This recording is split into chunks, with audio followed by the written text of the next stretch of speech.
welcome back to What the Health. I'm Julie Rovner, Chief Washington Correspondent for KFF Health News, and I'm joined by some of the best and smartest health reporters in Washington. We're taping this week on Thursday, September 11th at 10 a.m. As always, news happens fast and things might have changed by the time you hear this, so here we go.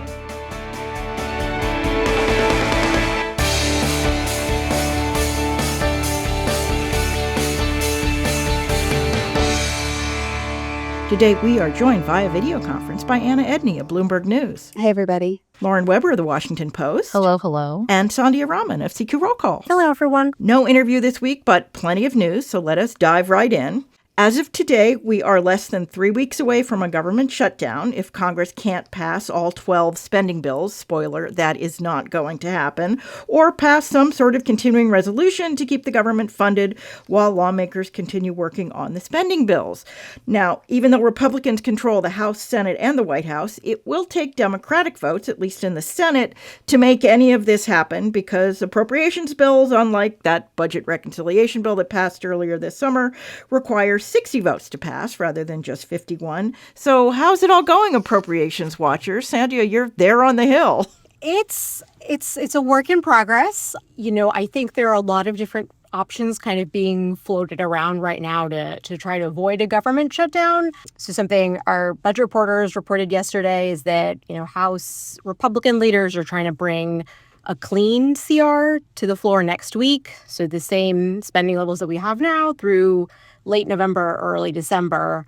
But that would include the ACA subsidy extension that the Democrats want. There's also in the works right now, they're voting as we speak, kind of in the House on advancing 3 of the spending bills, but not HHS, and maybe attaching a clean CR for the rest to that. And whether or not that could eventually include something else that the Democrats want is unclear, or it's still in play where, you know, just now Democrats were speaking about how they want, you know, a very bipartisan, they won't come to the table unless it's, you know, they're getting their voice at the table. So it's unclear if any of these 3 options are going to happen just because so much is in flux right now. And we're still a couple weeks out from their deadline. And you know how Congress can be about this. Yes, 3 whole weeks. Why should they do anything? Let's talk about those ACA subsidies for a minute. We talked about them last week. Republicans are finally realizing that if they don't extend the Biden-era tax credits, that it's going to be a lot of their voters who are going to see these sort of eye-popping premium increases. And the Democrats would like to sort of do a deal. But so far, I've seen Republicans saying, nope, not going to happen, at least not as part of this keep the government open continuing resolution. Is that where they still are? I think it depends on who you talk to. When you talk to some of the more hardline Republicans, they just don't want this continued. It's, you know, something that you have to offset with a lot of money, and so they're not on board at all. There are some of the more moderate Republicans in the House that, you know, have signed on to a bill last week that would extend it for a little bit. And so others have been a little bit more wishy-washy about where they fall.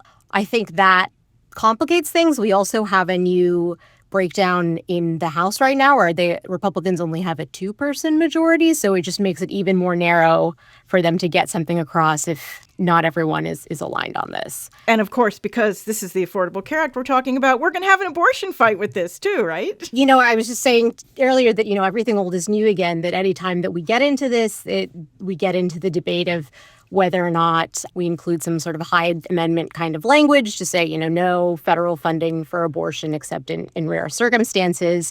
And so the, you know, anti-abortion groups have signed on and said, you know, you should not support any sort of ACA subsidy extension that doesn't have that language. Some of the Democrats have already come out saying that that's a no-go.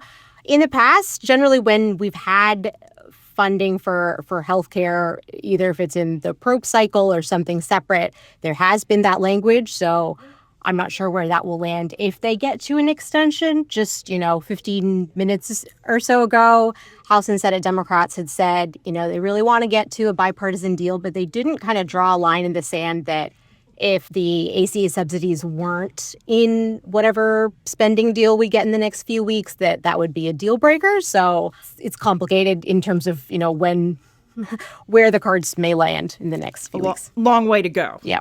Well, meanwhile, the House Appropriations Committee this week approved its version of the bill that would fund the Department of Health and Human Services, along with the Departments of Labor and Education. The House committee bill cuts HHS funding, but by far less than the Trump administration had asked, but still by a lot more than the more bipartisan bill approved by the Senate Appropriations Committee just before they left for the August recess. What is the outlook for HHS funding going forward? I don't think that we'll see, whenever we get to some sort of deal, something, super close to what we had advanced by House appropriators today. But I also don't think that we're going to see something identical to what the Senate did before recess. My guess would be a little bit more aligned with what the Senate did. I mean, they're both run by Republicans, but that one did get in the Senate bipartisan support. And since they do need Democrats to pass it in the Senate, I could see it being a little bit more aligned there. The Senate one had slightly higher spending and didn't have as many of the new riders as in the House related to, abortion and trans health and things like that. But we're in kind of a weird circumstance in that, earlier this year, instead of doing new funding, they renewed funding at the same level as last year for another year. So that's also a possibility, which is not something that happens super often in the past. And I don't really see we're getting a lot happening in either chamber until we get kind of a deal, just because they don't have an agreement on any of the other funding really either. One of the things that we do see, particularly appropriators complaining about and we've talked about this, is this whole pocket rescission thing, the idea that that they've appropriated this money, they've gotten a deal to pass this spending. Congress is supposed to be in charge of spending, and the administration isn't spending money that's been appropriated. Is there some possibility of putting in some kind of, you must spend this money guarantee, or at least an effort to make a guarantee in one of these bills? Or are they just sort of tiptoeing around this? They've kind of tiptoed around that. I mean, they're supposed to spend money. If they don't, they can have the impoundment issues that they've had this year where they aren't spending the money and get told that you're violating the Impoundment Act. But that hasn't seemed to stop some of these cases. I think there's also a lot of things happening that haven't happened before. We've had Russell Vogt just kind of say that appropriations should be less of a bipartisan process than it has been. So I'm not sure if even adding that kind of language would necessarily mean that wouldn't happen or there wouldn't be different ways around that. And of course, Russell Vogt, the head of OMB, is just, itching to take this to the Supreme Court so that they can say that the Impoundment Act is illegal and that the administration can decide whether or not it wants to spend money that Congress has appropriated, which is obviously something that we will get to at some point with the Supreme Court, but I think we're not quite there yet. Well, moving on, the fallout continues from efforts at the Department of Health and Human Services to translate Secretary Robert F. Kennedy Jr.'s anti-vaccine views into policy. We now know that the ousted director of the Centers for Disease Control and Prevention, Susan Menares, is scheduled to testify before the Senate Help Committee next week. That's the committee chaired by Senator Bill Cassidy, the Republican doctor who cast the deciding vote to confirm Kennedy back in the winter. The meeting of the CDC's Advisory Committee on Vaccines is also scheduled for next week. Do we know if that's going to happen? I know several officials, including Cassidy, have called on it to be postponed. Anna, are you planning for it to take place? I think so far planning for it to take place, but maybe not so sure what they're going to discuss and whether the COVID vaccines will be something that they'll vote on at least, because, that's what a lot of people are waiting on. That's what has caused a lot of confusion, is that the FDA gave its limited approval to some of these, and then we haven't heard ACIP's vote on that, and so, or it hasn't been held. And so, insurers are finding ways not to cover those vaccines for some people, and people are confused whether they can get them. Pharmacies, in some states need prescriptions to be able to give them out. So there's just a lot of confusion around it. And people, the middle of September is already late. And so people were hoping, at least people who are interested and want the confusion cleared up, were hoping that this would come up, but no indication for sure yet. One of Kennedy's most stubborn pushbacks at last week's hearing at the Senate Finance Committee was that he has not prevented people from getting the COVID vaccine, except in the ensuing days, we've seen story after story about people who should be eligible for COVID boosters, but still haven't been able to get them, and as you said, haven't been able to get them covered by insurance, even in some states where governors have tried to intervene to make them more available. I had, a note from a friend in Oregon whose 80-plus-year-old husband couldn't get the vaccine. I mean, obviously over 65, and couldn't get a prescription from his doctor to get the vaccine and of course, one of those states that doesn't have minute clinics where you can go and get a nurse practitioner to give you the vaccine. I mean, what are you guys hearing about people's ability to actually get this vaccine? We've now been sort of conditioned to, okay, it's September, kids are back to school. We should go and, get our flu shots and our COVID boosters.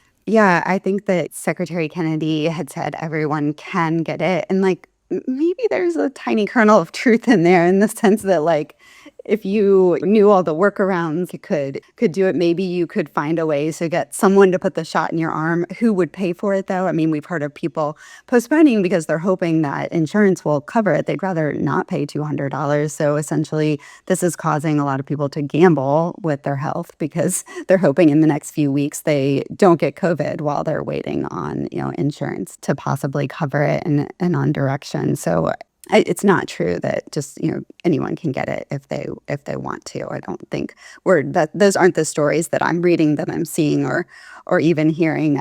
There was a colleague, actually, she had an interesting story. Her husband had, instead of signing up on the website for a pharmacy, because you have to answer the questions if you have any pre-existing conditions, which a lot of people don't if they're under 65, he just walked in and he said, well, the pharmacist didn't ask me anything there. They just gave it to me. So, I mean, people are finding ways, but it doesn't mean that everyone can do it or pay for it. I feel like Kennedy has sort of conflated I didn't ban it with the everybody can get it. And those are two very different things. Lauren, yes. I mean, Kennedy also has previously said that the COVID vaccine is the deadliest vaccine ever made, and then claimed that Trump should get the Nobel Peace Prize for Operation Warp Speed. So there is a lot of dissonance between the secretary's statements and sometimes the reality. And I will note, actually going back to our budget discussion, that there was a bipartisan amendment at the House Appropriations Committee to restore the money for mRNA vaccine research that Kennedy cut. Who knows whether we'll ever see that, into law? But I was interested to see that Republicans joined with Democrats to sort of, push back at that. Yeah, I think mRNA has a lot of applications beyond vaccines that, even hardline, anti-vaxxers could see, is curing cancer a good idea, or treating it. I mean, it has a lot of other things that mRNA really is meant for. Yeah, and also, the speed with which, that was what made Operation Warp Speed work, was the speed with which you can actually make vaccines using the mRNA technology. Well, now, apparently, at least according to the Wall Street Journal, HHS is planning to link Tylenol taken in pregnancy to the rise of autism. Just the story appearing on the website tanked the stock of the drug maker that makes Tylenol last week and has prompted quite the pushback from doctors and researchers as well as drug makers.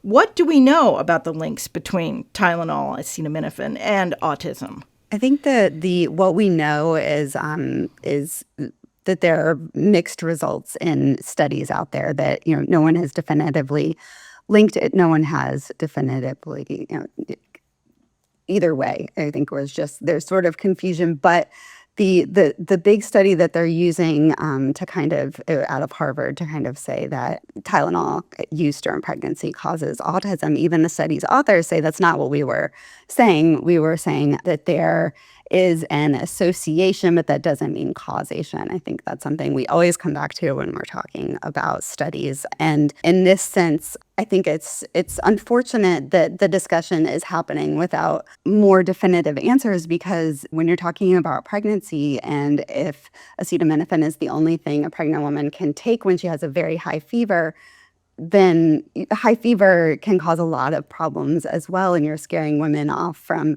even it can cause birth defects if the fever is high enough. The March of Dimes actually says there is concern that a high fever during pregnancy in the first trimester is linked to autism. So you just have this circle that nobody actually has any answers, and I don't Unfortunately, I don't anticipate that, the autism report is going to provide them. It might provide more fear for pregnant women. Lauren, you want to add something? Yeah, I mean, Robert F. Kennedy Jr. has promised to have the cause of autism by September, which, many medical experts and autism researchers have cautioned. Seems like that may not be a complete report, as this is something that has been examined for many years and it seems to be multifaceted. But I think it's worth noting that in the lead up to this report being due, we at the Washington Post and looking at MAHA influencers noticed that Tylenol has been mentioned 15 times more. It's been 15 times more likely to be mentioned by these influencers in August as opposed to April. So there seems to be a lot of, MAHA contingent around the Tylenol hypothesis that also potentially could be driving some of this. But we'll see what happens when we see more of the report. So where exactly is President Trump on this whole vaccine issue? On the one hand, he's been pro-vaccine in some of the comments that he's made since Kennedy's confrontational appearance last week at the Finance Committee.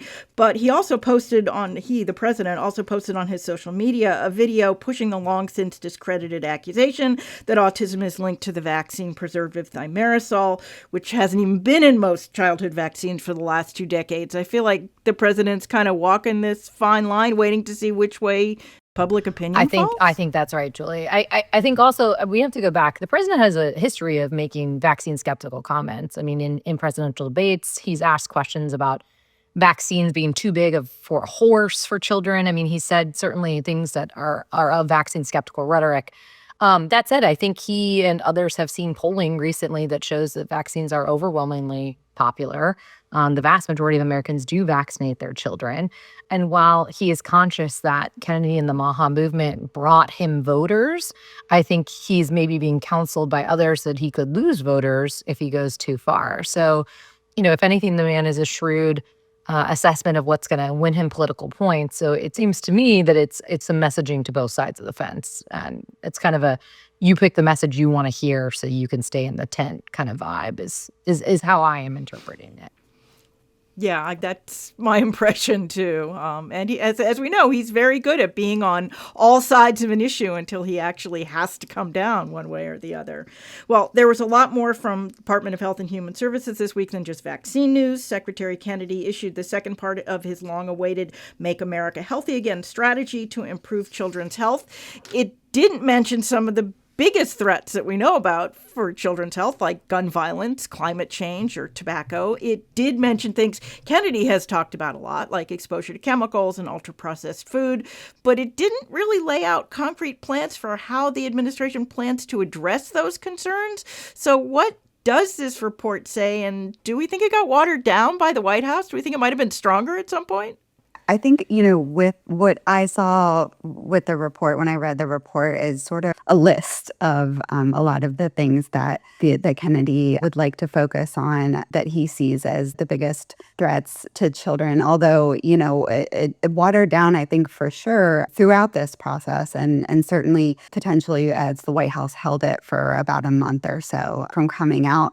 But a lot of people have made the point that Kennedy had to work with the heads of the EPA and Agriculture Department on this, who are in many ways more aligned with the chemical companies and the big farmers than Kennedy himself might be or have wanted to be in this. So you kind of lost any ability to maybe go after chemicals in the food supply or things like that. And so there weren't a lot of concrete things that it would do or ways forward, which I would expect in a large administration report like this is kind of more of the next steps, not just the list of what's going on. And, I imagine we'll talk about it, but there was one piece with drug ads that it kind of simultaneously came out with, Yes, and we'll get to that next. Yeah, so I assume we'll talk about that. So maybe they have some plans on some things that we just don't know about yet. But I think that has, for me, been a struggle in covering and watching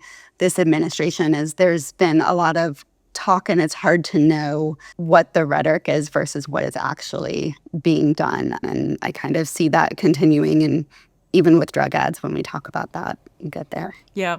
Lauren, you've obviously been following the MAHA movement pretty closely. What was your take from this report? Well, my takeaway from this report is I was fascinated. There were no footnotes, so there could be no AI conversation like the last time we talked about this on the podcast. But no, my other takeaway was clearly, as Anna pointed out, it seems like industry influence had watered down some of the big pushes of the MAHA movement around pesticides. And my biggest takeaway is who's paying for all of this? I mean, they promised healthy, nutritious foods in schools, VAs, hospitals. These are things that nutritionists have wanted for a very long time. There was talk of MAHA boxes. Where's the funding? I mean, as far as I understand, all the funding's getting cut everywhere I turn around. So I'm curious, where the funding for this transformation of America's healthcare is coming from. And I also think it's worth noting that in there was a conversation around some pet projects among folks that are involved in the Trump administration. I'm very curious. Right now, it was basically a bullet points with no action plan. So, as Anna smartly pointed out, when will the rhetoric become reality? We shall see.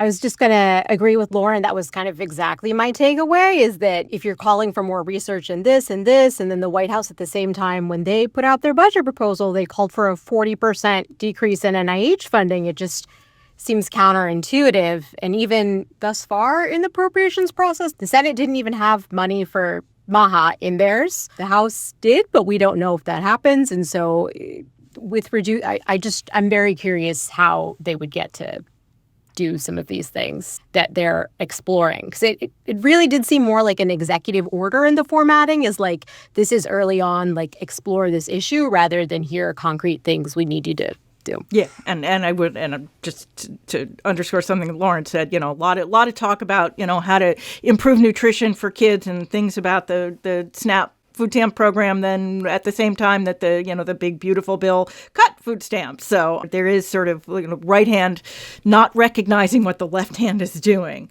Well, Anna, as you mentioned, on the same day the administration issued its not so earth-shaking MAHA report, the president signed an order that could end those annoying direct-to-consumer TV ads for pharmaceuticals, at least as we know them. This is the moment where I get to repeat the fact that the U.S. and New Zealand are the only developed countries that allow drug makers to advertise their products on TV.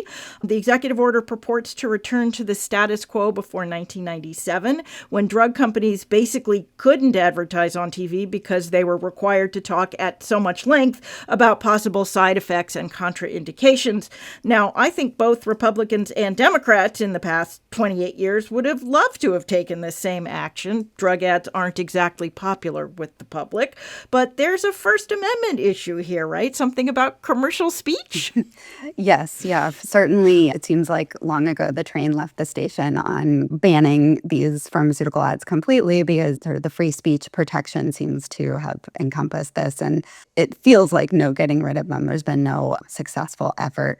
So what the Trump administration has said that they're going to do is change that regulation that they allowed them, the drug makers, to water down their statement in those ads on all of the awful side effects that can happen to you by taking drugs. And so right now in a drug ad, they can just say, like, talk to your doctor and visit this website to, see what the side effects are. And so they want to roll that back. And so be able to, take it back to having to list all of them, which if you've looked at a drug pamphlet, a prescription drug pamphlet, I mean, that could take several minutes to get through. And so effectively possibly killing a lot of these advertisements. I think this is still a situation, though, where the devil's in the details. We haven't seen the regulation. And I feel like this happens pretty often, where they say they're going to roll back a huge thing, and then it becomes a little bit different than that when the actual regulation is out. But you never know. I mean, I would love, I'm not a fan of drug ads either, so it's not like I need to listen to them on the... Yeah, could they at least get rid of the jingles? Right, so you don't say them all day in your head. Yes. But yeah, and then they said, the FDA commissioner said they were going to be sending out warning letters to potentially thousands of companies, and just to let you know, like, we're going to be cracking down on this, because that's not something the FDA has done a lot in recent years, making sure that they're complying with regulations in their advertisements. But they made it into more of a warning letter is a very strong thing that the FDA can do. What this is more of a form letter saying, like, just to let you know, we're going to work, not that you specifically violated it, but we're going to start cracking down on this. So I'll be curious to see where this lands. They also want to go after more of the social media influencers because they don't fall under these regulations. So bring them more in line with the idea that they need to talk about the side effects and not just how much weight they quickly lost or something along those lines. But certainly we would expect the drug companies, if not the TV networks, to sue to protect the right to run these ads, and in cases of the networks to get paid to run these ads. Definitely. I think that there'll be some litigation over this. And, that first requires the regulation to be made. And so that also takes some time. So, this could be a kind of a long haul. Yeah. It was actual big news. Well, last week we caught up with some, but not all, of the reproductive health news that happened over our break. One thing I didn't want to leave out is that lawsuit that the Supreme Court threw out earlier this summer, challenging the FDA's approval 25 years ago of the abortion pill mifepristone. It is not dead yet. While the justices said the anti-abortion doctor group that sued originally did not have standing to sue. Since then, 3 states, Missouri, Kansas, and Idaho, have replaced the group as plaintiffs, and now Texas and Florida are asking to join the suit as well. Sandhya, the original suit sought to wipe away the FDA's original approval. That's now off the table, but the states do want the courts to effectively end the mailing of the pills and return to the FDA's tighter rules that were enforced before the pandemic, right? That could have a major impact. It really could. Just if you look at, in the last few years, how much of it abortion is medication abortion, how much of that has been telehealth after COVID. And, if you look at what's happening in some of the states right now, Texas has cracked out on it. But then there's Attorney General Paxton last year had sued a doctor in New York for allegedly mailing medication abortion to Texas. And then just this week, the Attorney General of New York, Letitia James, has intervened in that lawsuit. So it's going to be a battle between 2 of probably the most front and center attorney generals, especially in these kinds of issues. So I think with those odds, it's something that I would definitely watch to see, like, does this go back to the Supreme Court at some point? Even if it's not this case, this issue is rising up again. Yeah, that's right. That's what I was going to say. I mean, at some point, the Supreme Court is going to have to adjudicate this question about these blue state shield laws. Not only has Texas gone after this doctor in New York, Louisiana, I believe, has indicted this doctor in New York. Has tried to charge her criminally, which Attorney General James in New York is also trying to prevent. So, I mean, we're gonna see this come to the Supreme Court at some point, right? I do think so, just because of how front and center this within the whole movement has kind of become. And especially, I think, even if we look past in the past few weeks, how much more mifepristone has come up, as something that, that Republicans want HHS to look into. Like RFK Jr. has brought it up. Like there could even be changes on that level that spur a lawsuit or, I think that there's a lot going on. And so even if it's not this specifically, something else will nudge it that we see that elevate. Well, meanwhile, anti-abortion groups, or should I say anti-in vitro fertilization groups, are now promoting something called restorative reproductive medicine as an alternative to IVF. According to Caroline Kitchener, writing in the New York Times, quote, the concept addresses what proponents describe as the root causes of infertility while leaving IVF as a last resort, close quote. Groups that support IVF are not amused. The American Society of Reproductive Medicine, which represents doctors that treat infertility, calls restorative reproductive medicine and ethical IVF, quote, misleading terms that threaten access.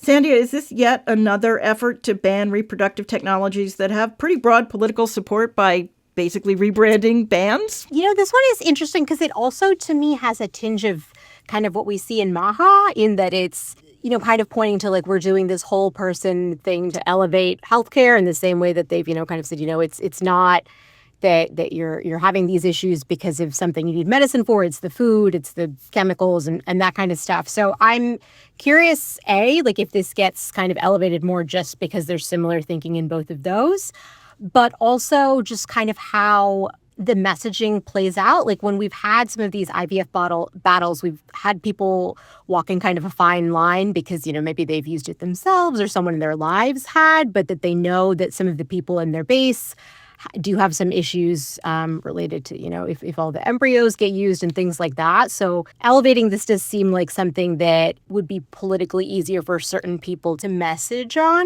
but I'm not sure. Lauren, you want to add something? Yeah, I mean, I think we talked about Trump towing a political line earlier in this podcast, and I see this as a similar version of that. I mean, this is the president who vowed to expand access to IVF, but some of his hard right conservative base has issues with it. They see it as potentially interfering with life itself. And so, I think offering up this alternative healthcare strategy, which, to be clear, there could be good things in there, treating women with endometriosis, investing in the root causes of infertility. There's nothing inherently wrong with that. In fact, there's a fair amount of lack of information where it becomes questionable, and where I think there's also, I said there's nothing inherently controversial. No, I think there's a lot of people that would be very excited about that. I think where it hits a line that's confusing, that Caroline's story kind of gets into, is it at the expense of, that's usually the entry point, which a lot of these health organizations have made clear. Like, those are all great things to do, but at some point there is potentially a need to hit the next step, and there is concern that this movement could replace the push for IVF. And so I think that tension point and how Trump and the administration is kind of towing that line with both the MAHA group and the far right is really interesting. Yeah, I would add that IVF is expensive, involved, unpleasant. It's not something that people turn to as a first choice anyway. So I was a little bit sort of taken. It's like, yes, I would think that people with infertility do explore most of their other options first. But yes, what's wrong with having more research to try and solve the problem before you actually have to resort to IVF? We will watch this one as well. All right, that is this week's news. Now it's time for our extra credit segment. That's where we each recognize a story we read this week we think you should read too. Don't worry if you miss it. We will put the links in our show notes on your phone or other mobile device. Anna, why don't you go first? You have your story, which I'm really glad you're doing. Thank you. Yeah, I appreciate that. So mine was from last week. The implants were supposed to dissolve. They didn't. So I did an investigation into this device called Biosorb that's made by a company called Hologic. And they have a huge women's health division and a breast division that, so a lot of mammogram machines that they sell and things like that. But they were selling Biosorb. It was supposed to revolutionize breast cancer treatment, because at least the idea, this isn't what they had FDA approval for, but what it was talked about as is something that could help women when they were healing, that their breasts would grow back after a tumor was taken out. Their breasts would grow back more, heal more full looking, not have dips and maybe other deformities that can happen with a lumpectomy. And instead, these women have experienced all kinds of awful infections, and some people actually had the device poking through their breast because it was supposed to dissolve, but it was years where some people still had it. A woman I talked to, it shattered inside of her. So there were 24 pieces of plastic, sharp shards in her breast that were causing immense pain. A lot of people complained about pain, but the key to this is that Hologic and a company that invented the device and sold it early on called Focal were hiding these complaints. They were not handing them over to the FDA as they should have, and some for as long as 10 years, so nobody knew what was going on, but women were still being implanted with the devices. I think it's just a bigger story about oversight of devices and also how devices come to market, because this device was never studied in humans, in women, despite it being implanted inside of them. And that's actually really typical to how devices make their way through the FDA. Yeah, really important investigation. Thank you. Sandhya. So my extra credit is called Texas's New Parental Consent Law Leaves School Nurses Confused About Which Services They Can Provide to Students. And it's at the Texas Tribune by Jaden Edison. And I picked this because I thought it was something really interesting that I'd never really thought about before. But there's a new law in Texas that, you have to get parental consent before, the nurse or whoever at the school can do health services for students. And they're getting more confused about if they would also be penalized for handing out, Band-Aids or like ice packs or just first aid. And school districts are required by the law to discipline violations of the law, but how it's kind of being done across the state is a little varied. And, some places have been saying, they'll only even intervene if it's life-threatening. So I think it's interesting as part of the, parental consent movement of, when is this something that is like debilitating, and, if someone doesn't have a form signed, how that's going to affect kids at school. Yeah, a lot of good discussion about thinking things all the way through. Lauren. Mine is titled Just Let Me Die by ProPublica, written by Adua El-Deeb. And it is just a heartbreaking tale, one that ProPublica has been doing really well, where they examine the fact of prior authorization and what it means for patients. And it's about a gentleman who was trying to get approved for mental health stays after several suicide attempts. I mean, it's a gutting story. And the reviewer at the end of the appeal process, he was so appalled by what had happened that he called the wife of the man who had been trying to get these appeals. And, it's an important read, especially as Congress is weighing things on prior authorization, and as Oz has vowed to expand prior authorization for some things. So a lot here to be unpacked, and ProPublica, again, big props for how they've covered the prior auth issue in the last couple of years. Yeah, it's been fodder for a lot of good stories. All right, my extra credit this week is from NPR by Will Stone, and it's called What Kind of Dairy Does a Body Good? Science is Updating the Answer. And it's a really clear story about how it turns out that full-fat dairy, at least in some cases, isn't nearly as bad for you as other high-fat animal products appear to be. It looks at this one case where science is working as it's supposed to, with researchers continually updating and refining what they know and recommend. Bottom line seems to be that full-fat cheese and yogurt, probably not bad for you, maybe even good for you, but butter, still not great. Just too bad for me. I like butter. Also, what matters is what else is in your dairy products. It's one of those really well-done pieces that it's like, okay, this is what we know. This is what we're trying to find out. This is what's new.